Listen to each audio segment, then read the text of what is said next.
Hala, meron pala tayong mga halaman na swerte sa loto.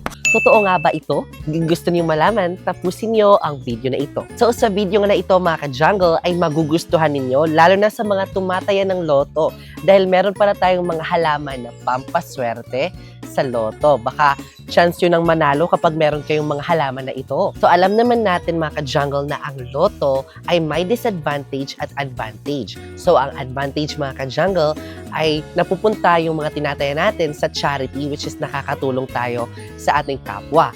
At sa disadvantage naman ay yung ibang tao na tumataya ay malaki yung pinupusta at wala na silang pang savings, pang emergency fund na pupunta na lahat sa loto. So, meron tayong advantage at disadvantage. So, depende lamang po sa pag-control sa atin.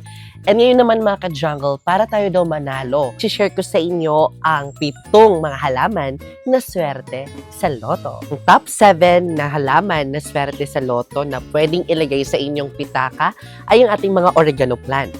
Alam naman natin mga ka-jungle na ang oregano plant ay hindi lamang po siya herbal plant. Kundi sabi ng Feng Shui, kapag meron daw kayo nito sa inyong mga pitaka o maglalagay kayo ng oregano plant sa inyong mga pitaka, ay nagsisimbolo siya ng lucky plants, happiness, joy, which is pampaswerte po siya sa ating mga pitaka. Kaya naman yung iba naglalagay nito mga ka-jungle para swerte daw sa sugal o sa loto. Maglagay lamang po ng 3 dahon sa inyong mga wallet ng mga oregano plant at baka kayo na po ang next na milyonaryo. Palaging kasama ang halamang oregano sa maraming episode about sa lucky plant. Dahil alam nyo ba mga ka-jungle, ang oregano symbolize happiness and joy.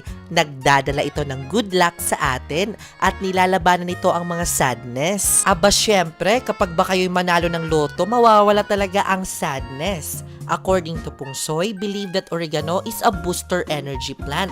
Kaya marami ang naniniwala na ang paglalagay nito sa loob ng mga wallet o pitaka natin ay swerte na, lalo sa loto. Kaya nire-recommend ko din ang oregano mga ka-jungle na maglagay sa wallet o pitaka natin kahit 1 hanggang 3 dahon lamang. Ang top 6 naman mga ka-jungle na swerte sa loto na pwedeng ilagay sa ating mga wallet ay ang ating mga basil plant. Yes po mga ka-jungle, hindi lamang po siya ginagamit sa ating mga kusina, kundi pampaswerte din po siya mga ka-jungle sa atin. Lalo na kapag kayo ay tataya ng loto at meron kayong mga basil plant sa inyong mga pitaka. Dahil tinatawag ito na king of herbs, tapos nagbibigay din ito ng good luck.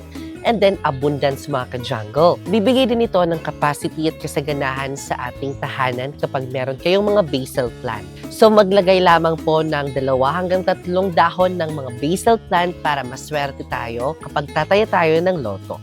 Hindi rin nawawala ang basil kapag pag-uusapan natin ang mga lucky plants.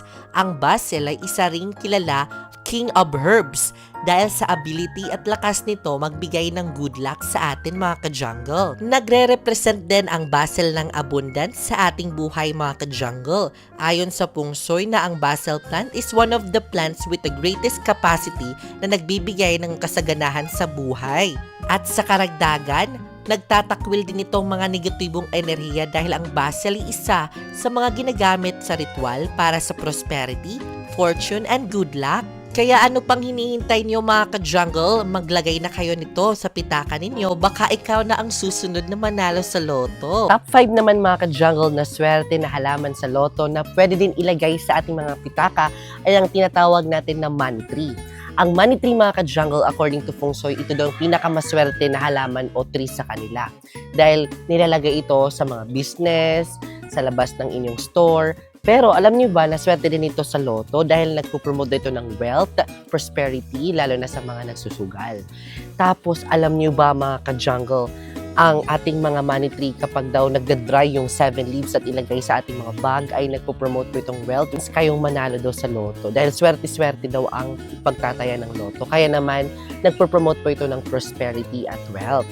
Ating money tree. Maraming variety at species ang ating money tree mga ka-jungle. Kaya tinatawag na money tree ito ay dahil sa dahon nitong coin shape. Feng Shui believe that money tree brings wealth and prosperity.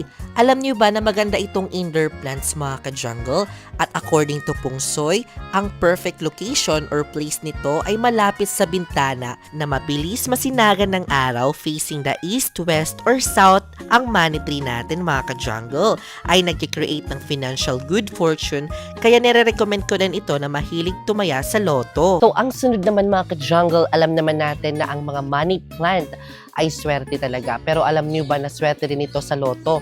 Lalo na kapag nasa loob ng ating bahay. Ating mga money plant ay yung ibig sabihin nito ay money magnet. Nagpo-promote din po siya ng kayamanan, tagumpay at financial problem. Plant ay walang masyadong pinagkaiba sa variety species nito na parehong maswerteng halaman pagdating sa financial luck. Ngunit mga ka-jungle, ang example natin sa money plant ay ang golden pothos. Kasama din sa lucky plant ang golden pothos mga ka-jungle. Ang money plant o pothos ay kilala nagdadala ng kayamanan at swerte sa bahay at tumutulong sa pagtagumpay ng mga financial problem or obstacle. Ang money plant ay may ability mag-purify ng natural air habang sinasala nila ang mga lason mula sa hangin. Ang money plant natin mga ka-jungle ay low maintenance lamang. Sinasabi na ang pag-aalaga ng money plant sa loob ng bahay ay nakakatulong upang makamit ang tagumpay sa kapwa, personal at professional na larangan. According to Feng Shui, mga ka-jungle, na may swerte o luck ang plant na ito. Manswerteng-swerte ito lalo na sa mga nagtataya dyan sa loto. Baka na ikaw ay susunod manalo. Madali lamang po mag-alaga ng ating mga money plant. Pwede niyo pong ilagay sa water o sa soil. So, ang sunod naman mga ka-jungle ay ang ating mga butterfly plant. Alam niyo ba na ang 4-leaf ng ating mga butterfly ay nagsusisimbolo ng kasaganahan at swerte? Dahil according to Feng Shui, ang apat na triangularis, which is meron po siyang hope, faith, love, and luck.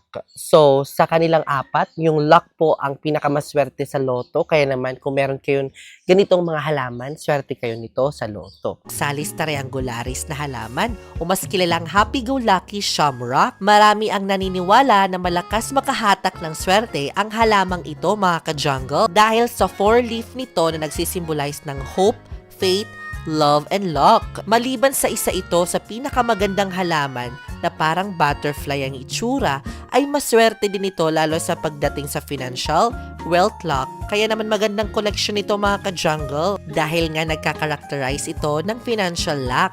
Magandang ito ilagay sa bright room na medyo malayo sa sunlight mga ka-jungle dahil nagbibigay ito buhay loob sa ating tahanan. Low maintenance lang din ang Oxalis triangularis natin. Siguro nga kapag meron kayo nito pag namumulaklak, swerte kayo kapag tumaya kayo sa loto. Ang next naman ang ating croton plant. Alam niyo ba mga ka-jungle na ang tamang paglalagay ng ating mga croton plant ay sa entrance ng ating mga bahay? Kasi nagtataboy din po siya ng malas, tapos nagpapasok po siya ng swerte. Kaya naman kung isa sa pamilya nyo nagtatay ng loto, baka manalo yan dahil kapag meron kayong mga croton plant na nasa tamang pwesto, ay nagpo-promote po siya ng wealth. According to Feng Shui, kapag nasa tamang lokasyon at good care ang mga croton plant, ay nagbibigay ito ng good energy sa atin, lalo na sa tahanan. Ang magandang lokasyon ng croton plant natin ay sa east or southeast ng bahay natin. Alam nyo ba na maganda ito sa iba't ibang kulay ng dahon natin, lalo na ang mga dilaw na mga dahon nito dahil simbolo ito ng gold. Sunod naman, ang top 1 talaga na maswerte sa loto ay ang ating mga welcome plant. So, ang ating welcome plant, tinatawag din siya na ZZ plant o Zimiphilus zamicolias. So, swerte po siya, wealth, evergreen po siya. Ganda po ito sa entrance ng ating mga bahay. Kaya tinawag po siya na welcome plant dahil nagwe-welcome po siya ng swerte. But not the least mga ka-jungle na maswerteng plant sa loto ay ang welcome plant o mas kilalang ZZ plant. Ang mga welcome plant natin ay nagre-represent ng glint of gold dahil sa shiny leaves nito. Marami ang naniniwala na swerte ang lucky plant pagdating sa wealth and financial evergreen. Maganda din itong welcome plant natin lalo na sa mga beginners pa lang na plantita dahil natotolerate nito ang low light. According to Feng Shui mga ka-jungle na mas magandang ilagay ang mga lucky plant natin sa entrance o bungad ng bahay natin dahil nag-i-invite ito ng positive energy at good luck. At para naman sa wealth or financial luck, ang mas magandang ilagay sa southeast corner ng house natin mga ka-jungle dahil yung kino-considered ng feng shui na wealth corner ng bahay natin. So, based sa akin experience mga ka-jungle, 7 months ago, nag-video din ako ng katulad dito, which is pampaswerte ng mga halaman. At trinay ko, mga ka-jungle, maglagay ng pitaka doon kay Papa ng oregano plant, which is 3 ata yun. So, based on my experience, kasi si Papa, tumataya siya ng loto. At addict talaga siya sa loto, mga ka-jungle. And, for the 3 weeks na paglagay doon, like, for the 3 weeks nandun yung pitaka, parang hinantay ko, sana manalo siya. Then, hindi ko siya napansin nung time na yon. Then, pagka gising ko ng umaga, tumawag si Mama, tapos sabi ni Mama, nanalo daw kami ng loto, which is yung 6 digit. Yung nataya niya po is 6 digit, pero 5 lamang po ang lumabas. So, nanalo po kami ng 100,000 nun. So, ibig sabihin, swerte talaga, di ba? Kasi tumaya si Papa, di ba? So, ibig sabihin, parang naniniwala din ako sa mga ganun. So, based in my experience, mga ka-jungle. Well, disclaimer, I am not promoting any gambling here, pero sa mga may tumataya lamang po ito. Which is, parang tulong na din ito sa atin, lalo na sa mga tumataya, dahil di ba yung iba tumataya pero hindi naman nananalo, baka may chance kayong manalo dito kung meron kayong mga halaman na ganito.